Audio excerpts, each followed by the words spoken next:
Hello po. Mabuhay ang Pilipinas.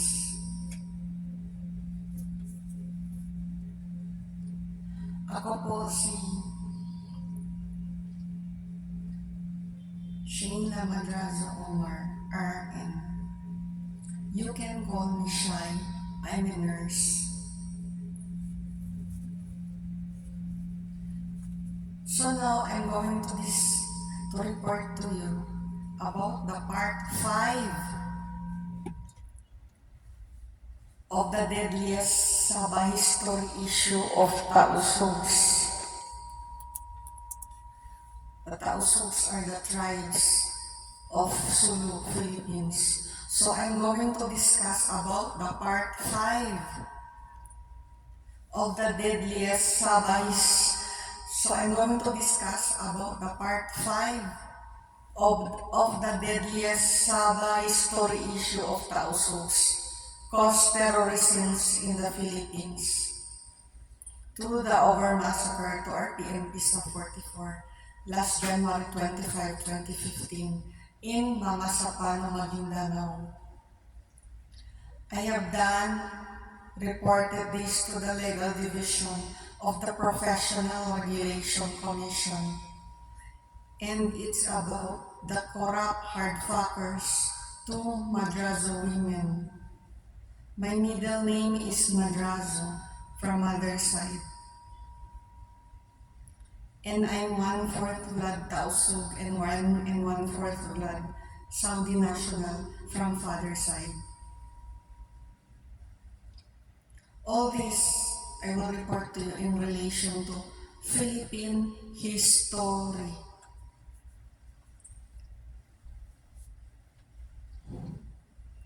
My father Ibnul is half Tausug and half Saudi national.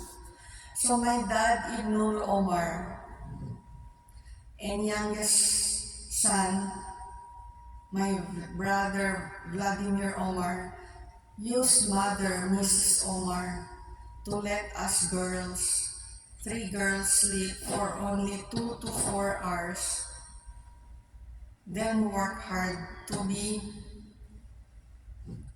easily ascenso rich. Then when my sister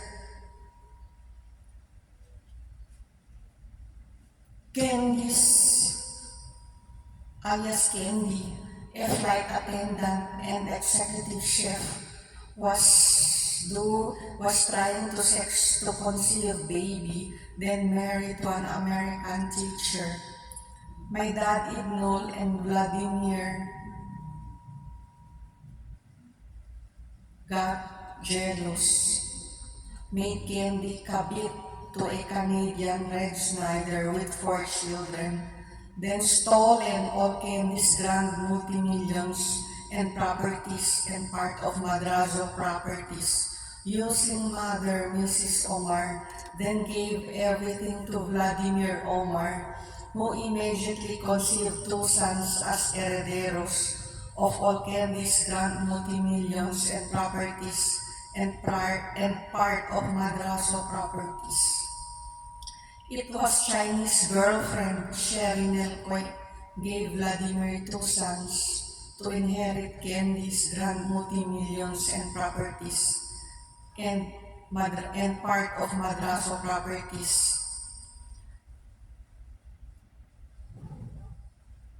Kakonsyaba ng Malaysia, China on modern colonization in the Philippines because Candy convinced me to be pro-MILF Malaysia kasi corrupt daw ang Philippine government. Understood, influenced, tricked by the Omar clan using mother Mrs. Omar already.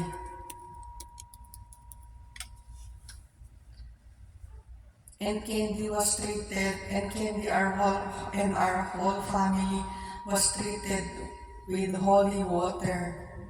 Dala ni Vladimir with mommy Mrs. Omar. Pinapainom ang whole family namin with holy water. I refuse to drink their holy water, then escapes. So Mommy Mrs. Omar accused me of demon. No wonder there's MILF camp, the Camp Omar. My dad, Ibnul, is working in Department of Agrarian Reform, or DAR, together with my Uncle Bobby Madrazo, who trusted my dad Ibnul Omar because they were just colleagues in DAR. Now my Uncle Bobby Madrazo have already died, and also my dad. Our mother, Olivia, as Mrs. Omar, already fulfilled her updated obligation as legal wife as Mrs. Omar to tremendously upgrade the status of Omar, reserved to the future generations as grand multimillionaire. She fulfilled her updated obligations as the legal wife, Mrs. Omar.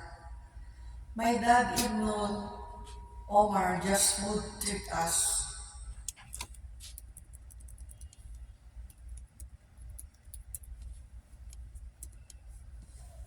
My mother, Mrs. Omar, and the Madrazo clan never knew anything about the Sabah history issue of Tausugs. Was the cause of terrorisms, extremisms in Mindanao and Philippines as a whole. I consider me and Candy as Jabi the victims because it has links to the history of Sabah issue of Tausugs. When Ninoy Aquino released the Jabida massacre story of Tausugs in Corregidor 1968, then spread by Chinese historian Xiao Chua. Both Aquino and Chinese Chua admired Dr. Jose Rizal and the Katipunang revolutionists was inspirations of aggressive colonials, Malaysian, Chinese, other aggressive colonials funded Filipinos' private armies as Jabida heroes and their civilians educated forces in coordinations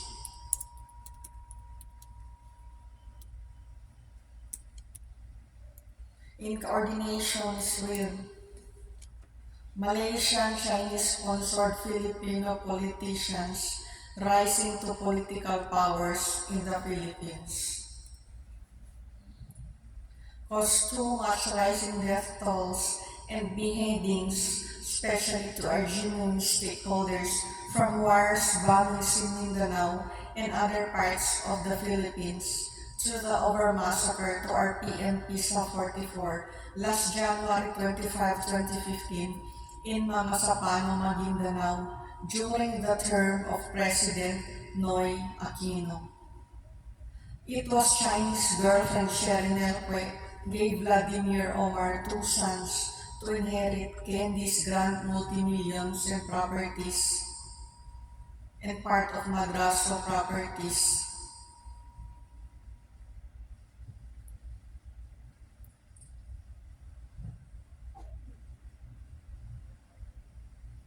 Candy is a flight attendant international. Through her international flights, she was able to study in different culinary schools around the world until she became executive chef.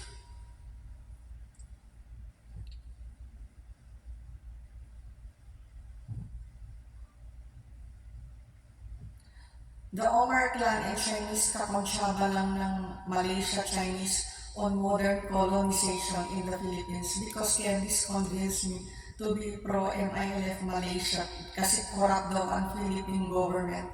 This was understood trick influenced by the Omar clan using Mother Mrs. Omar already, and they were treated with holy water. Candy was treated with holy water and the whole family. Si Vladimir nagdadala pa uwi ng holy water kasama si Mami Mrs. Omar. Pinapainom ng whole family. Pati si Candy. I refuse to drink their holy water, then escapes. So Mami Mrs. Omar accused me of demon. No wonder there's MILF camp, the Camp Omar. My dad is working in the Department of Agrarian Reform there together with my late Uncle Bobby Madrazo, who's trusted my dad, Ibn Omar, because they were just colleagues. That was that time when they were both alive still on earth. I tried to run to Uncle Bobby Madrazo, but I was hindered by his legal wife, Mrs. Annabel Madrazo, who ousted me. Whenever I try to Uncle Bobby Madrazo, whenever I have problems, his legal wife, Mrs. Annabel Madrazo, always ousted me. Kasi ayaw niya mag-open up ako any problems. Gusto niya party-party, happy-happy lang with Bobby Madrazo.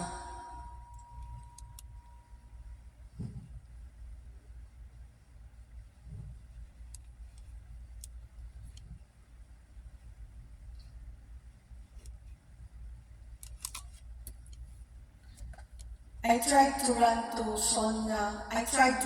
Auntie Sonia Madrazo Natividad, but her properties, the Palmeras Hotel and Restaurant, who is being grabbed by nephew John Natividad John Amit, for short, so sweetly to Sonia. So Sonia became Mrs. So Sonia became Grand Mrs. Amit, the third wife of Oscar Amit, after the Amit grabbed her properties through the son of Oscar Amit, Sonia's nephew, John Natividad Amit, or John Amit. The Madrazo women are victims of corrupt hardfuckers' legal husbands who gave son or nephew who inherited dad's and lolo's attitudes, legacies to grab the Madrazo properties, to upgrade the corrupt hardfuckers' last family names, reserved to the future generations as grand multimillionaires with heroes' grand titles. And most of the funds comes from the Madrazo clan, the chicks, the mayamang chicks. John Amit is a U.S. Navy, educated by the late Mami Ocheng Madrazo Natividad, who were the original Mrs. Amit, the original legal wife of Oscar Amit. Ocheng was one of the major stockholders of Zamboanga Doctors Hospital. Oscar Amit alias Oka Emedret married Ocheng Madrazo Natividad. Then Amit upgraded as Grand Multimillionaire and U.S. Navy Heroes title, fought during U.S.-Iraq wars through son John Natividad Amit, or John Amit for short. These are the common doings of corrupt hardfuckers' legal husbands to Madrazo women, because those corrupt hardfuckers have updated obligations to tremendously upgrade their last family names reserved to the future generations as grand multimillionaires with Hero's grand title. And most of the fans comes from the Madrazo clan, the chicks, the Madrazo women who were given sons, nephews as witness and guide of the mother auntie. But those sons, nephews inherited the attitudes and continuous legacies of their corrupt hardfuckers, dad, lolo, reserved to the future generations.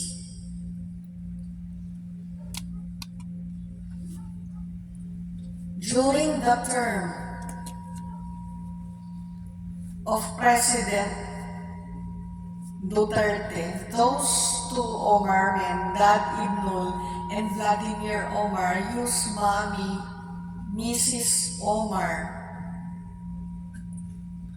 for their lives to be believed by all. Then brought me to Dr. Herminio Castro, who prescribed me olanzapine for 1 year. That made me forget all terror crimes I know.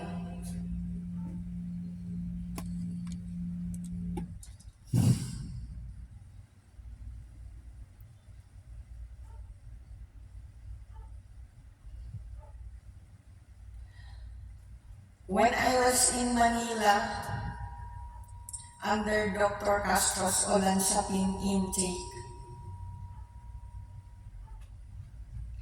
the same Canadian Red Snyder with 4 children who the Omar made candy kabit, the same Canadian Red Snyder called me through messenger video call. Then I answered him. After the kumustahan, Rex Snyder requested me to show my intimate parts.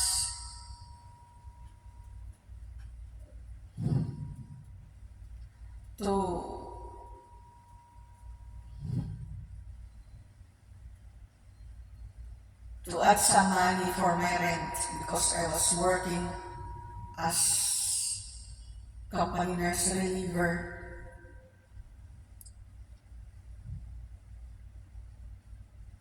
I just refused. Rex Snyder told me, I want to see your virgin cunt. I just refused.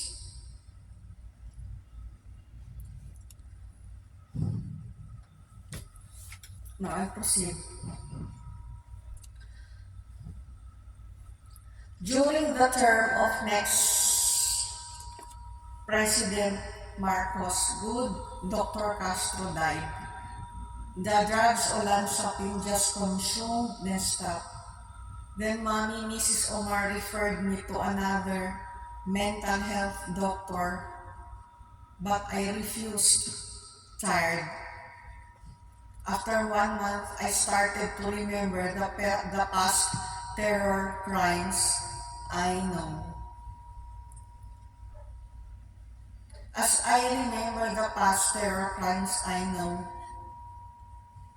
I was crying and have episodes of syncope. I have tremors while crying and have episodes of syncope. I started drinking carrot apple smoothies to replenish my brain. Then I was searching for my previous mental health doctor, Mercedes Mendoza, whom my mother, Mrs. Omar, brought me when I was a nursing student. But the Omar clan failed. Through Mommy, Mrs. Omar, failed to trick Dr. Mendoza.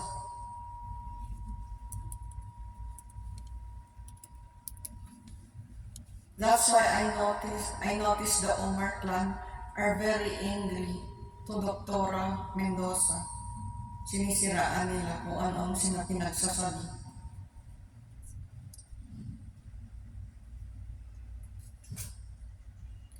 My dad and Dr. Castro died. I was searching for Dr.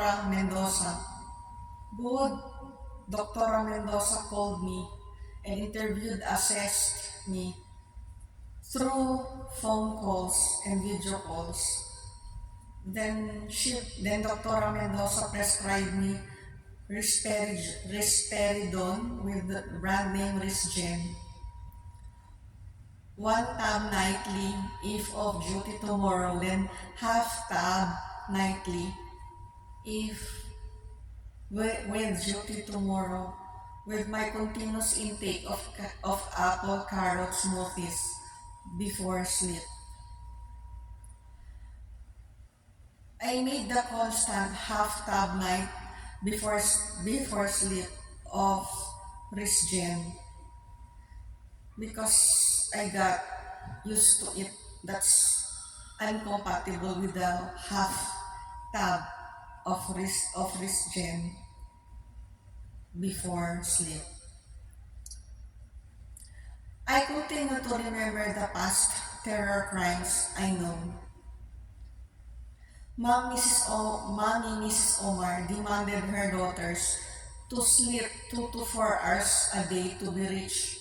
As an RN, I questioned the order, insisted to sleep at least 7 hours a day. But she demanded 2 to 4 hours only, wala arte, to be rich. Asenso. Yun pala, Dad Ignol and Vladimir used Mother Mrs. Omar para agawin lahat grand milyones, ibigay kay Vladimir, who immediately conceived 2 sons from Chinese girlfriend Sherry Nelquet, who envied the status of me and Candy.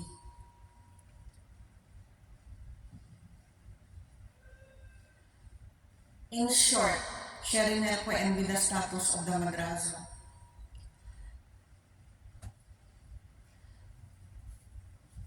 Vladimir's 2 sons are reserved to inherit all these grand multi-millions, candies, including properties and part of Madrazo properties. Candy spent my sister Katrina and brother Vladimir's private college schools. Candy installed teeth braces to Vladimir worth 100,000 pesos minimum. Candy bought a Mitsubishi Adventure red plate number 325 for Mom and Dad. It's worth 850,000 pesos.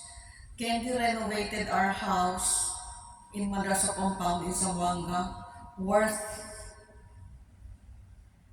millions, with installed 2 garage on the first floor. Then the rest of the first floor are for lease spaces, pinaparenta.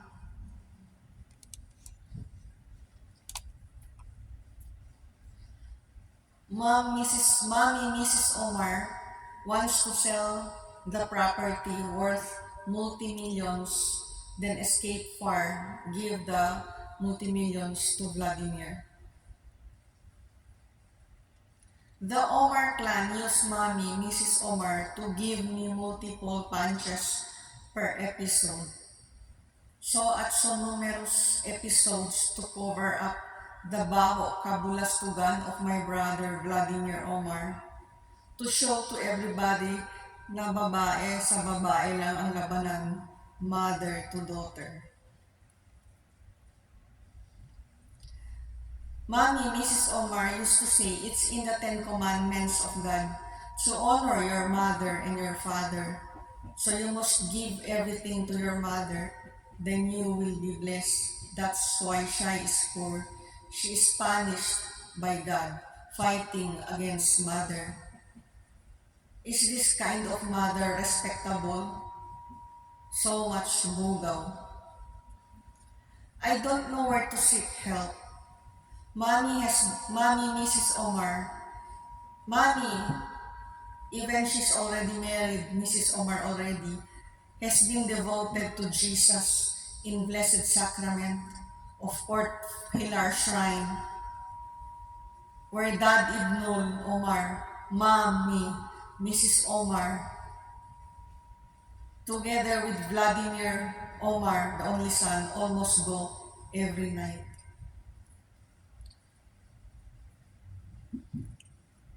I remembered when I was in second year high school, my dad Ibnul Omar told me that in the Quran, your mother is your God. After me and my mom quarreled because I washed Dad's owner type Jeep using my old shorts with zipper that can cause scratches on its stainless steel Jeep, according to my mother. I just cleanse. I have no intention to form scratches. I remember as a kid, my lolo Haji Muhammad Omar escaped for political asylum to Malaysia. Passed through backdoor Sabah when he was about to be arrested by the Philippine Marines. During the term of late President Marcos, then followed by my dad Ibnul and Uncle Nasser Omar.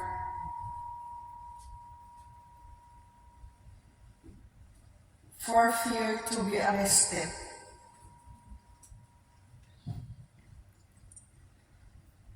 During next President Cory Aquino, Dad Ibnul came back first. Then Lolo Omar followed, then visited the Madrazo ancestral house in Tetuan, Zamboanga City.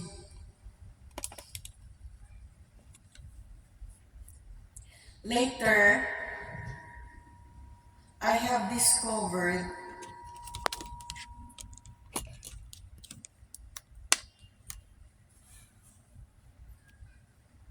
that me and Candy have great competitor to my dad.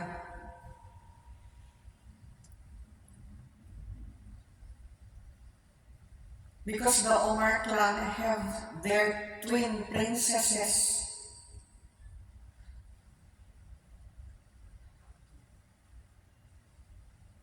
Nurhima Omar Hamid alias Mus and single mom Nurhinda Omar alias Leng adopted a new princess Ayesha Omar from biological mommy Riza Omar.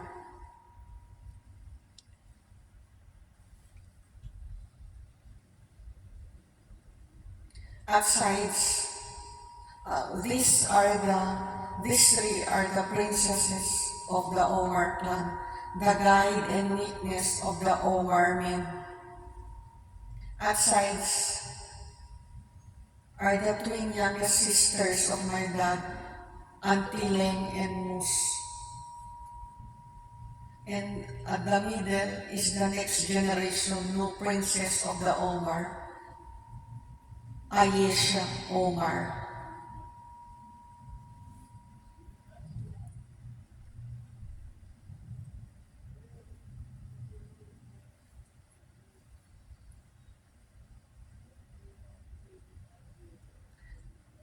Here, Ayesha Omar portrayed the role of Maria Clara for the short film Noli and El Fili by Dr. Jose Rizal in Ayesha School,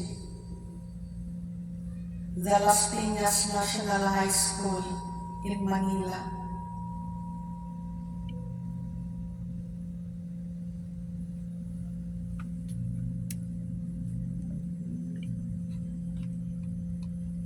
The princesses Mus and Leng are the youngest sisters of my dad from my lolo's first wife. The Omar clan have their new attorney, Mohammad Ramez Chan Omar, past the recent bar exams. He's half Chinese. He's a graduate from Ateneo de Manila. Attorney Muhammad Ramez Tan Omar is the son of Simar Omar, the younger brother of my dad Ibnul. It was my dad Ibnul who financed his younger brother Simar Omar to study engineering, while Simar Omar was staying in Madrazo compound, all free rent, who took care of me and Candy when we were kids.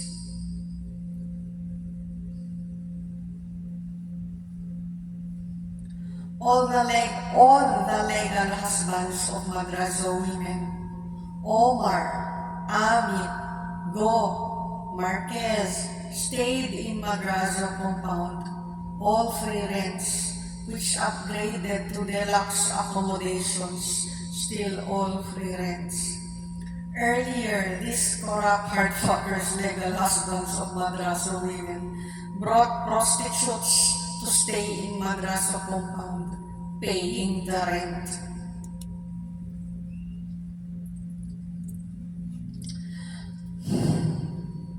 When I was at age 11, that time, me, Candy, Katrina, and Vladimir existed.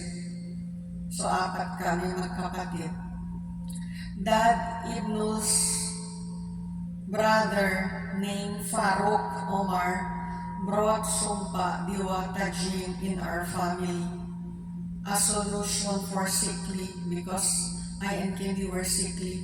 Then our whole family was brought to Sulu in ancestral house of Lolo Omar, where the Sumpa Diwata Jin ritual was conducted. That time, Lolo Omar was dead already. During the Sumpa Diwata Jin in ancestral house of Lolo Omar, there was yellow rice in crocodile shape with boiled eggs on top. Then women were dancing the Pangalay Tausugs dance. Then we ate the yellow rice with eggs on top. We stayed in Sulu few days. Then we went back to Madrazo ancestral house in Zamboanga. Uncle Farouk Omar followed, went together with us. Then he installed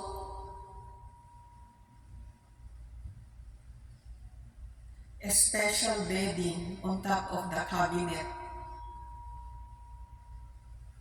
as thick as this. Then we have covered with yellow-green bedding, then covered with yellow-green curtains above the cabinet were installed. Those were the Omar spirits that Farouk Omar wants us to take care of. I read in Quran there was jinn. Since I was sickly, I noticed realized later that this Sumpa Diwata Jin is a diversionary tactics on healing from one faith healer to another, who later maltreats me.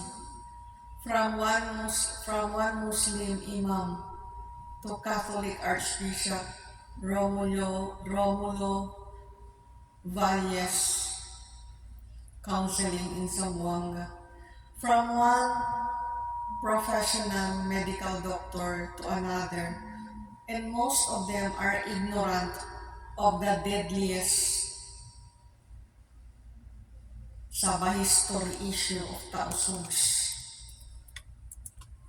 Instead on focusing to save lives of genuine stakeholders in Mindanao from the deadliest Sabah history issue of Tausugs.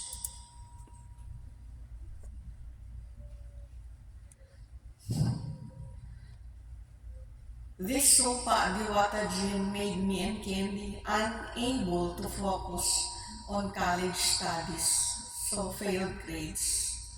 Then our dad Ibnul blamed us and wants us to stop schooling. But Candy and me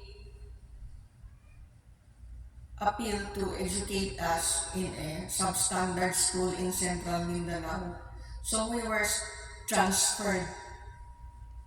So while we were studying in a substandard school in Central Mindanao, my dad Ibnul Omar brought his brother Sambas Omar, who educated his son for college, then stayed in our house in Madrazo compound, Zamboanga, Tetuan, Zamboanga City. All free rents in a deluxe accommodation.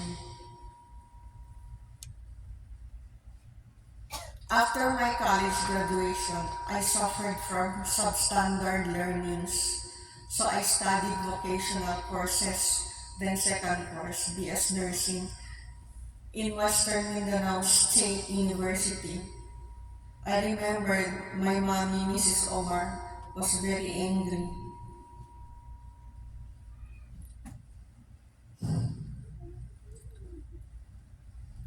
Candy became an international flight attendant, then studied culinary in different schools around the world until she became an executive chef.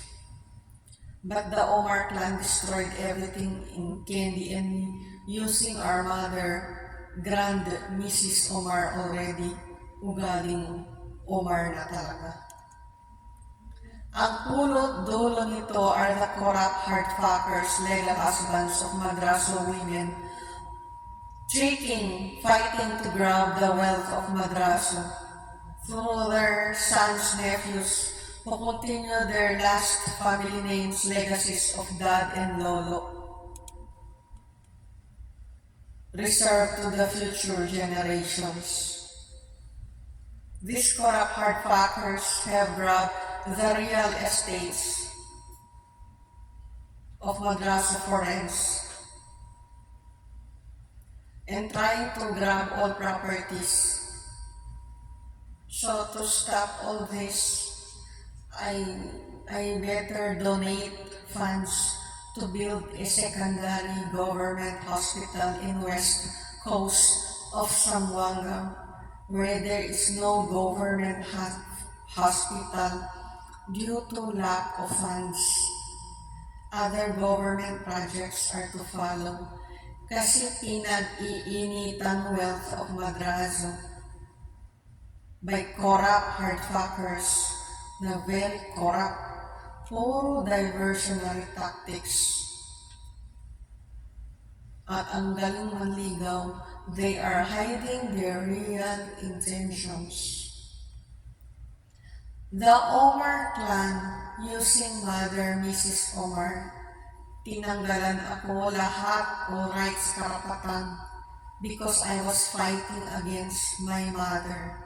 Anyway, who would respect such kind of mother na gustong-gusto fight for Omar legacies, Mrs. Omar na, for the luscious benefits of the Omar clan through his son Vladimir Omar na mana-mana sa ugali ng Omar, kaya pinalitan ang status, sila Omar clan mega rich, ako na pobre. My mommy, Mrs. Omar, made the family Madrazo and Punzalan hate me, sinisiraan ako, guided by his son, Vladimir Omar, na manang-mana sa ugali ng Omar. Tapos pinalabas nila na pobre ako because God punished me. Palakasan si Mommy Mrs. Omar with son Vladimir and Dad Ibnul Omar goes together to Fort Pilar Shrine almost every night until our PNP sa 44 died.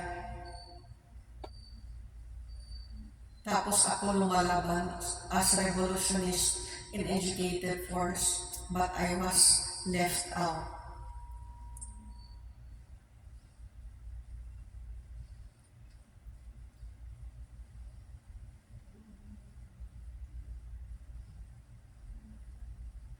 From fourth pillar, through the Omar clan, using our mother, Mrs. Omar already, ugaling Omar na.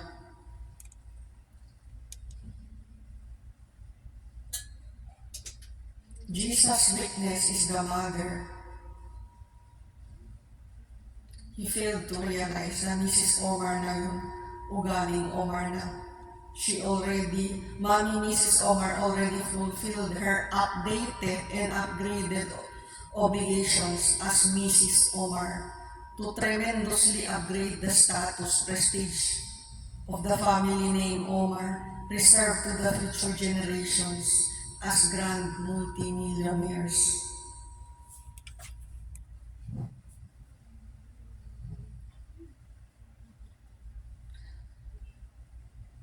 My sister Candy, who was an executive chef, so her incomes merged as international flight attendant and executive chef on her vacant time. When she was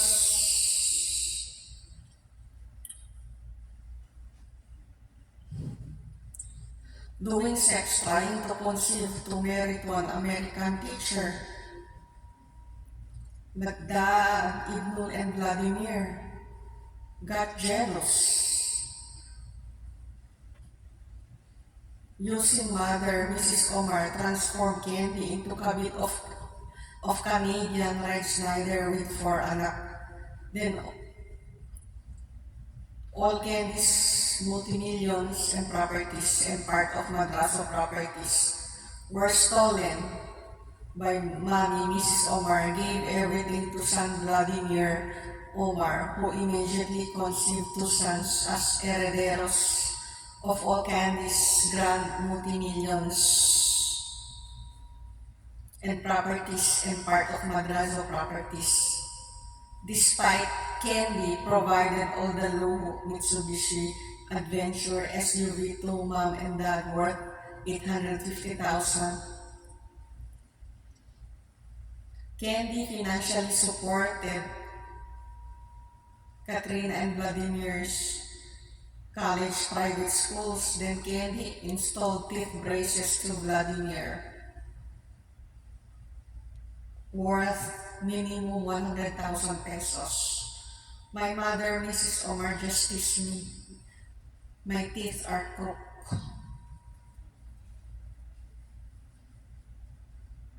My sister Candy provided all the luho to Dad Ibnul, Mommy, Mrs. Omar, and Vladimir. Name it, lahat ng luho binigay na sa kanila ni Candy from head to toe. Name it. Galing sa mga balikbayan boxes from abroad. All the best products of the world andun na. Kasi nalilibot nila buong mundo eh. Flight. Dalawa sila, si Candice and si Katrina, international flight attendants. Nalilibot nila buong mundo. So padala sa Zamboanga, sa amin, sa kanila Dad, Mom, at Mrs. Omar and Vladimir, balikbayan boxes. Puro low, from head to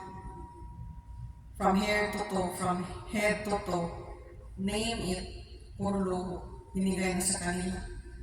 Kasi kung i-itemize ko lahat, nobela, hindi matapos.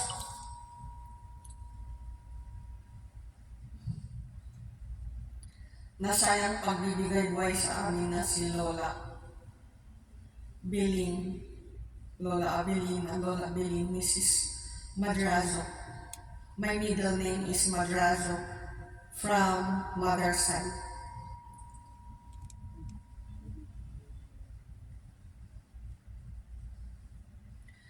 So to be continued on part 6 of this. This is about the history of Sabah issue of Tausugs. Tausugs are the tribes of Sulu, Philippines. So this is about the history of Sabah issue of Tausugs. Caused terrorisms in the Philippines to the over massacre to RPNP sa 44 last January 25, 2015 in Mama Sapana, Maguindanao. All this I have done reported to the Legal Division of the Professional Regulation Commission. This is also about the corrupt hard fackers. Two Madrazo women. My middle name is Madrazo from mother's side. All this I will report to you in relation to Philippine history.